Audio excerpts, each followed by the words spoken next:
हां काका नमस्ते. नमस्ते. नमस्ते. तुमचं नाव सांगा. माझं नाव प्रदीप वासुदेव सोहोनी. काय त्रास होत होता तुम्हाला?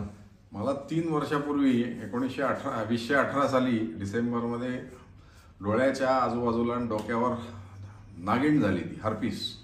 आणि हर्पीस झाल्यानंतर ती बरेच नाकापर्यंत पसरली. कोणत्या डोळ्याला? माझ्या उजव्या डोळ्याला आणि डोक्याच्या उजव्या भागाला. असं बोटाने दाखवा.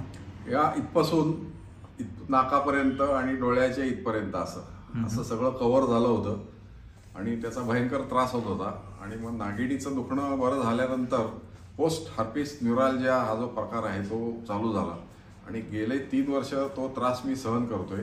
काय त्रास व्हायचा? डोक्यात, डोळ्याच्या भोवती, डोळ्यामध्ये खूप टोचतं, दुखतं, खाजतं, सारखं खाजतं. आणि मग सारखं खाजून खाजून डोळ्यातनं पाणी येतं, डोळ्याची आग व्हायला लागते, मग डोळा दुखायला लागतो शेवटी.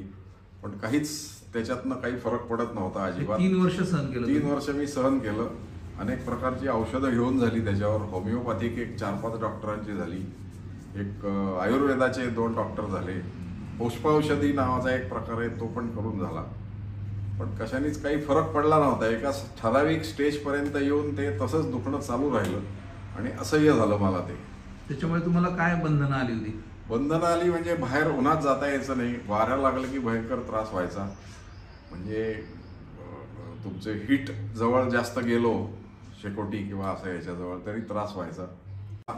आतापर्यंत बऱ्यापैकी रिलीफ मिळालेला आहे. त्या मानाने समाधान आहे? समाधान आहे. आणि तुमच्यासारख्या पेशंटला काय सांगा? तर ती ही ट्रीटमेंट जी आहे ती इफेक्टिव्ह आहे. आणि डोळ्याजवळ असून सुद्धा त्यांनी रिस्क घेऊन ते हे केलेलं आहे. मला पहिल्यांदा भीती होती की डोळ्याच्या पापण्या आणि हे सगळी हालचाल आणि दृष्टीवर काय परिणाम होईल का. त्यांनी मला सर्व क्लिअर सांगितलं होतं की त्याचा काही संबंध नाही याच्याशी. हे सुपरफिशियल नर्व्स जे आहेत त्या आम्ही फक्त दुरुस्त करणार आहे. त्यामुळे मी ट्रीटमेंट घ्यायचा डिसिजन घेतला आणि ते खूप चांगलं झालं असं मला वाटतंय की ट्रीटमेंट मी घेतली हे माझ्यासाठी खूप फायद्याचं झालं. तर मी डॉक्टर नानकरांचे आभार मानतो की मला याच्यातनं बरंचसं त्यांनी बाहेर काढलेलं आहे. जे 3 वर्ष मी सहन केलं, आता गेले 15 दिवस तर मी फारच सुखात आहे तसा. तर नानकरांचा आभार मनापासून. थँक्यू.